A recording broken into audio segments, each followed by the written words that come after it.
All right, welcome to the Collector Car Podcast. Happy early 4th of July. I hope you're having a wonderful, long, extended weekend with friends and family, celebrating the independence of our country, which is so incredibly important. Now, for this episode, I am interviewing Ken Gross once again about an exhibit he has going on at SLAM, the St. Louis Art Museum, titled Roaring: Art, Fashion, and the Automobile in France. So to celebrate this, I created another fun song. So take a listen, and as always, the complete song will be at the end of this episode. As always, thanks for listening. In the glow of Paris, engines came alive. Couture on the sidewalk, chrome on the drive.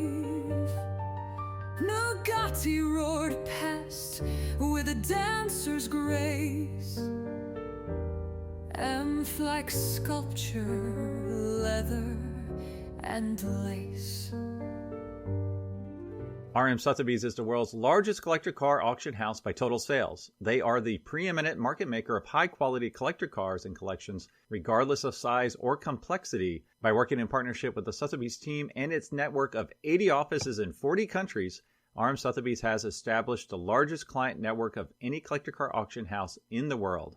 Join the RM Sotheby's family by connecting with one of their car specialists at rmsotheby's.com or contact me directly at gstanley@rmsotheby's.com. All right, welcome to the Collector Car Podcast. I'm thrilled to have a fourth or fifth time returning guest, Ken Gross. How you doing, Ken? It's fine. How are you today? Good, good. You're doing so many incredible things. I'm like, I got to have Ken on the podcast again. And the most amazing thing you're doing right now is another incredible exhibit at SLAM, which I didn't know that was the shorthand term for the St. Louis Art Museum. So if you would tell us a little bit about what you've been up to with this new exhibit that's going on. Well, the idea came from their curator of decorative arts, a woman named Jenny Cortinovis, whose father used to own a Delahaye, and she grew up as a car enthusiast. She wrote her master's thesis on the French Concours d'Elegance and the couturiers, the Jean Lanvins and Coco Chanels, who would prepare these beautiful ensembles for women to wear at a concours. She wanted to have a combination of fashion and great 1930s French automobiles. The fashion she could handle, the cars were left to me, and she had a starter list, and I expanded on that.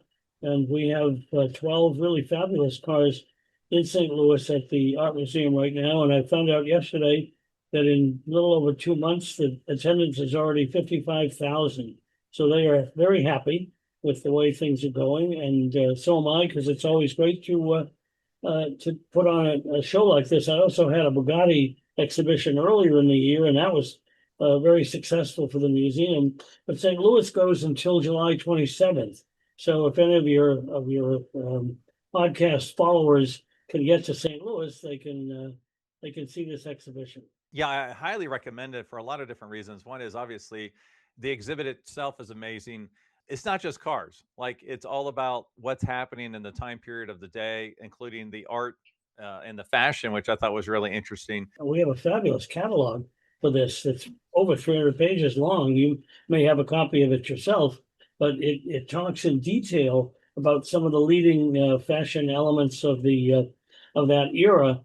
And what we also have with some of the cars are videos. For example, one of the cars is a Bugatti owned by a collector named Chip Connor that was driven by a French woman whose kind of racing nickname was Helene, Marie-Hélène Delangel. And she was very successful, and so much so that she had attracted the attention of Ettore Bugatti, who gave her a car to race at Montlhéry. She set some women's records, and she seriously competed against the men. And we have not only her car there, but we've got some wonderful old video showing her at Montlhéry lapping the banked oval in this car. With each of the cars on show, next to it is in many cases a mannequin or two with corresponding outfits. Because what I have learned over the years is that in the 1920s and 30s, particularly in France, but also at Villa d'Este in Italy, Lake Como, these concours were the subject of national interest. The local magazines featured them. The wealthy men and women who owned these cars and who commissioned coach builders like Figoni and Letourneur and others to custom body their cars would also go to the Chanel's and Nina Ricci's and so forth and ask for a coordinated ensemble, which they would then wear at a Concours Elegance. So the cars were judged and the ensemble was judged. And when you see these flickery old movies, and we've got some of them showing, you can see that how this all worked. And apparently, it wasn't just like Pebble Beach where car enthusiasts are interested, but pretty near no one else. Paris Match and some of these other magazines carried in their rotogravure sections pictures of these elegant women and their cars winning, and people were interested in this.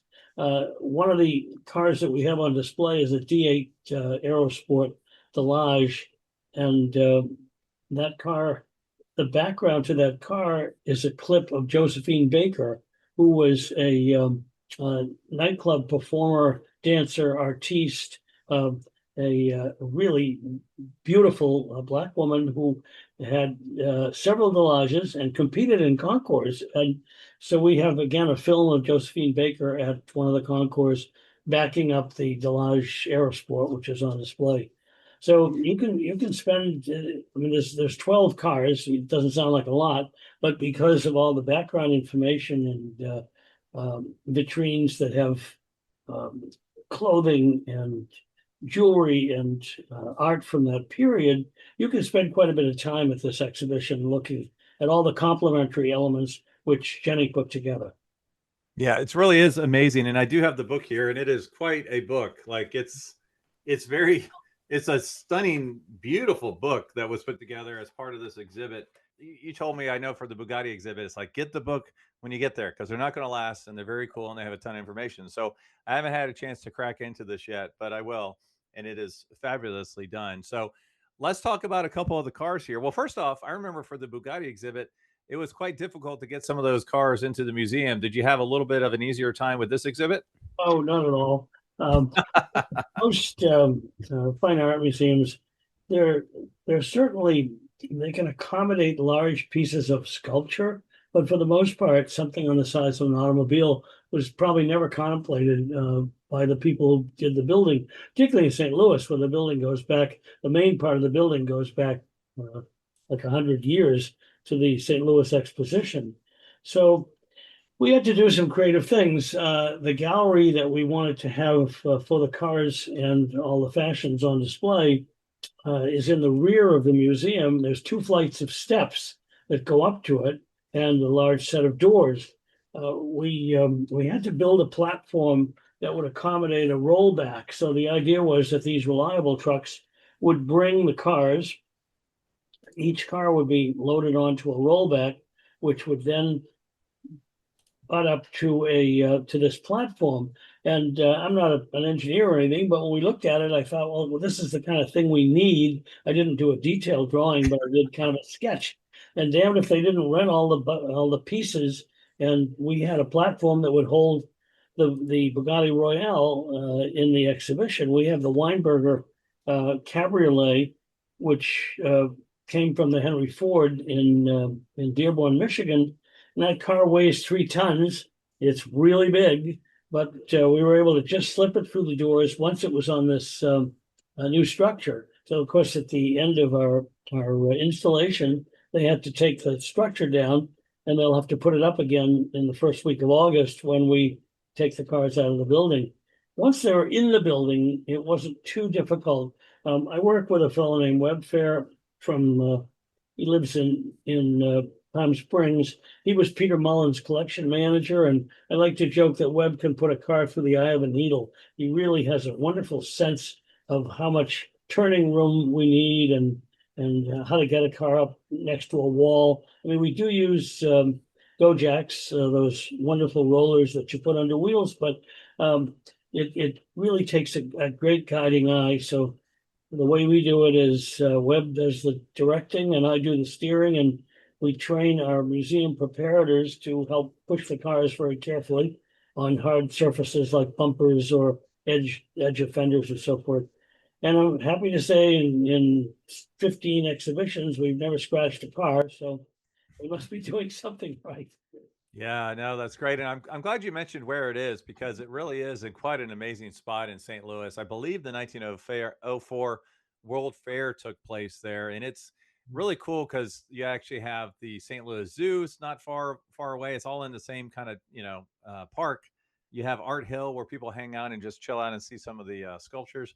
So really worth the destination, even beyond the actual art museum. Really, really nice stuff. Well, let's talk about a couple of the cars here because I know you've mentioned a couple offhand, but the 1923 Bugatti Type 32, the little tank, that thing is pretty amazing. And it's the first thing you see when you get there. It's not even in the exhibit; it's before you actually get there. And boy, that really grabs the eye of the little kids. Tell us a little bit about that car. The little kids were freaking out about that car. Well, that car in Bugatti history was a forerunner to the very famous Type 35, which won everything in Europe. It seemed the Grand Prix car, but this was Bugatti's experiment with aerodynamics, and he used an earlier chassis with a little straight eight motor. Everything is so tight on this thing that there's no firewall. So when you climb into the cockpit, you're basically sitting alongside the rear end of the engine. Everything is smoking and doing whatever engines do. The body shape itself is something like an airfoil. It looks like a cross section of a wing. It was somewhat aerodynamic, but I believe that it was a little unstable as well.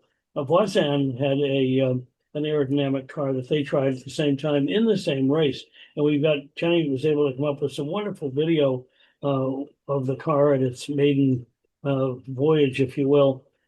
This is not the real car. It's got a lot of real Bugatti pieces on it, but the real one is in the Schlompf Museum, the French National Motor Museum in Mulhouse. But they allowed Bob Sutherland to go in there many years ago. Bob has since passed away, measure everything, and build an exact replica, which he did. So that's what we have. But when I say replica, probably half of it is real Bugatti, and the rest, the body and so forth, is what Bob built. But it's cool looking, truly is. Yeah, I can't imagine driving this thing because it's right-hand drive, and then the shift pattern is crazy. So for my listeners here, if you picture an H, first is down to the right, reverse is straight up, second is up to the left, and so it's basically more than just backwards. It would be a difficult car to drive, I feel. Did you have any time in behind the wheel of that particular car? When I first started these exhibitions, we used to start the cars and run them off the trailers, and we don't do that anymore. It did allow me to drive a Ferrari GTO and the 3 Alfa Bats, but we feel that we're starting them for such a short period of time. We really don't want to run them. So now, if at all possible, we just push them.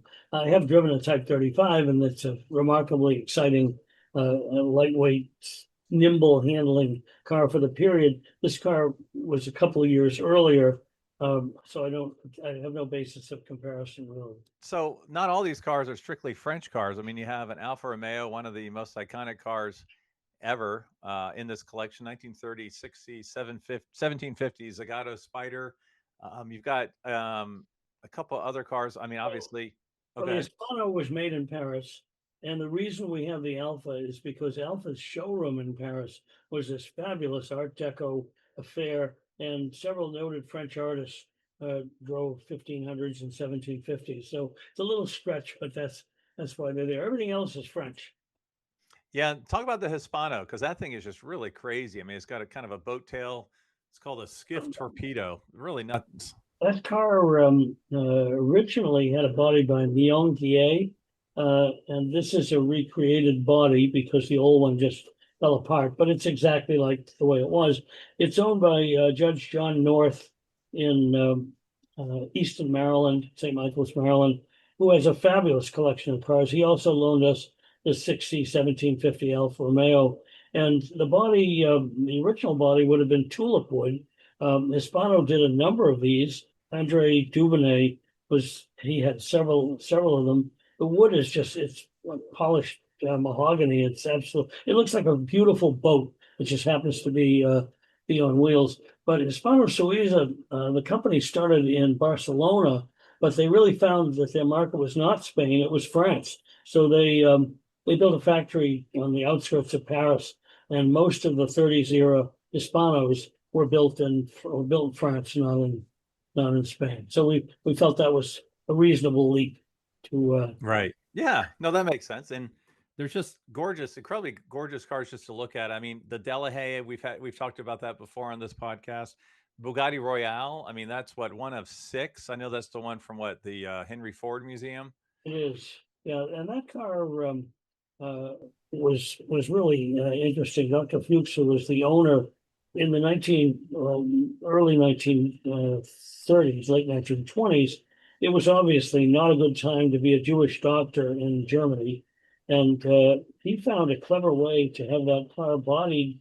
He bought the chassis. It was bodied by Ludwig Weinberger in Munich, and it was really a way he used to get all of his money out of the country. They allowed him to subsequently get to part of the United States. Along the way, it was in Europe, and then it went to China. I can't make this up. And it came to Los Angeles. He drove it across the country and kept it on his estate on Long Island for many years until it was languishing at his estate, and the block cracked because of the freezing Long Island winters. And Charles Chain, who was the chairman of General Motors, had seen it at the Vanderbilt Cup races where it was on display, and so he bought the car. And they repaired the block, and it found its way to the Henry Ford, and they were really kind to loan it. They do not let this car out much. I'm just very grateful to them for making it available.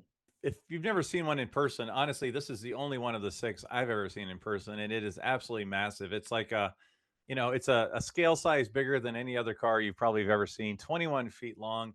The engine's 12.7 liter straight eight engine, just incredible. Now, wasn't that gifted to the museum back in like 58 or something, a long time ago, right? Oh, yes, yeah, it was, and it does run. We did not run it, of course, but it's capable of running. The induction system is different from what Bugatti did, chain fitted modern carburetors, but we don't lift the hood on it, so it doesn't much matter. In 1994, the Pebble Beach Concours had all of the Royales on display, and this car, of course, was there. Etchery Bugatti wanted to sell these cars to royalty, hence the La Royale name, and he flirted with a number of them.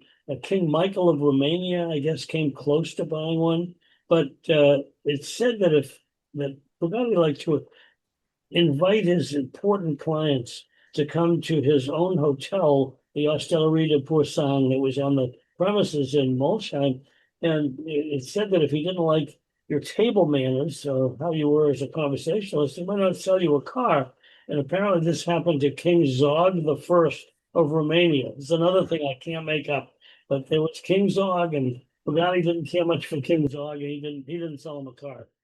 And so That's probably, yeah, for that poor king, that's probably what he's most known for, honestly. That's crazy. So the website is slam.org. You can check it all out. I have to ask, so there's 12 cars in here. You're an expert of experts. Of the 12 cars, which one's your favorite? Well, when people ask Jay Leno this question, he always says, which one of your children is your favorite? But if I had to have, it's really tough. For me, it would be between the Talbot-Lago T150 coupe and the Delahaye. I just think that both of them, each in a slightly different way, and they're both by Fagoni, but the voluptuousness, the Paris gown on wheels kind of thing that these cars epitomize. They just look like they're moving when they're standing still. Of the two, the Talbot-Lago has a little bigger engines, 4-liter motor, 3-carburetor 6 with a Wilson pre-selected gearbox. It's probably a lot nicer to drive, and the front wheels aren't enclosed, so you can really steer it. And a similar T150 finished very high in the GT class at Le Mans one year in the 30s. So that's probably the car. I don't think I'd ever tire of looking at it. I agree with you on that. I think I might go more for the Delahaye just because I think I would be a little claustrophobic in that Talbot. Looks a little tight. Now, the Delahaye has a wonderful feature that Fedoni designed. The windshield can be cranked up and down. There's a little series of gears at each windshield post, and there's a central crank in the right in the middle of the scuttle, and you literally can turn it, and the windshield will go up and down. So the same feature is on the Shah of Iran's Bugatti, which we have as you enter the exhibition. The car that was given to the Shah in 1940 when he married King Farouk's sister, and the government of France, I'm sure, wanted to keep the oil flowing. So their gift to the Shah was this Van Voren-bodied, beautiful Bugatti Type 57C. So that car. Yeah, it is absolutely. Both of those cars are stunning. Now, how difficult is it to turn in those cars with the enclosed front wheel arches, fenders? It's very difficult, but the Gojeks, it'll sound like a commercial for Gojeks, but if you're really careful with them, because the lever arm sticks up, you want to make absolutely certain that it's not going to hit a fender or a wheel. But when you carefully place them on, you can turn a car on its own axis. I mean, they're very maneuverable and much safer than trying to crank the steering and have everybody pushing at the same time. And so Right. Yeah. You don't want to dent the bodywork either. Some of these are probably pretty fragile. I don't even use the word dent in these exhibitions. All right. So we've covered the exhibit. I know you've been hopping all over the world judging. Where can people find you next? What events are you attending?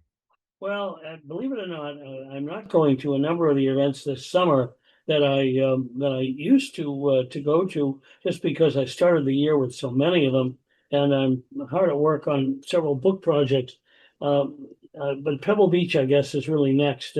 This will be my 35th year judging at Pebble Beach, and Wow. I curated a class of Moretti sports cars, which are not seen very often, and these are really handcrafted, great Italian cars. Contrary to a lot of Italian specials, they don't have, at least in the beginning of the Moretti production, they have Moretti engines. They don't have Fiat motors. Toward the end, he used some Fiat engines.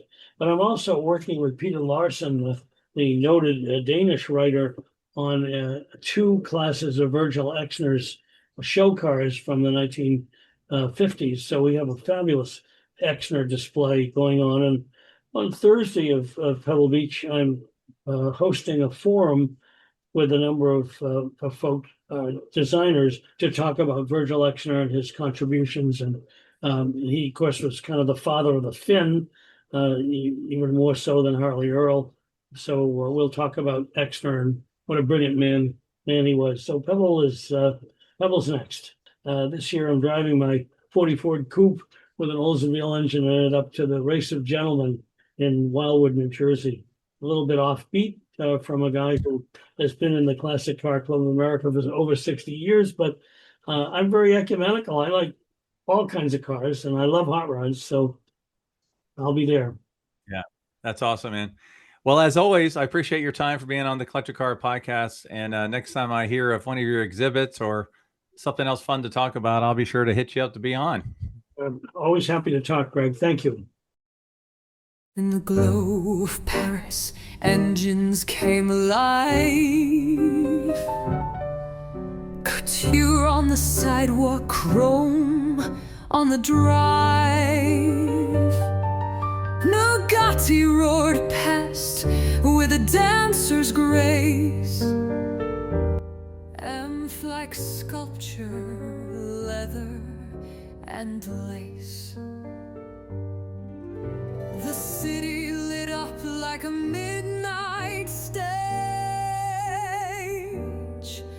Speed and style turned every page.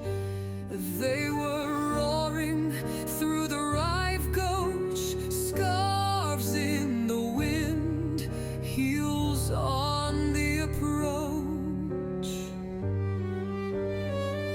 Hispano-Suiza in the mirrored shine, Talbot-Lago in a grand design, wheels spun like brushes in Parisian air. The roaring, the soaring, the gasoline dreams were metal met magic in fashion magazines. Wheels spun like brushes in Parisian air.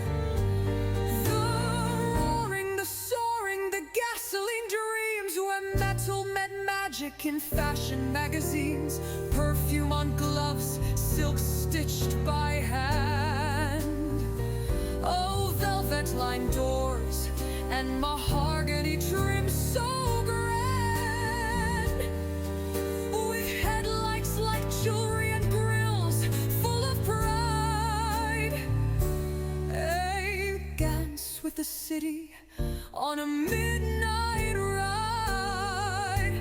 A Picasso sketched lines while Delahaye sped. The art wasn't hung, it was driven instead. In every machine, a designer's delight, built to be fast and dressed for the night. They were roaring through the golden age, 1,000 cafes, 1,000 parades. When elegance raced on four spinning wheels, and every sharp turn gave you something to feel. They were roaring through the golden age, with every street light a smart lighted stage.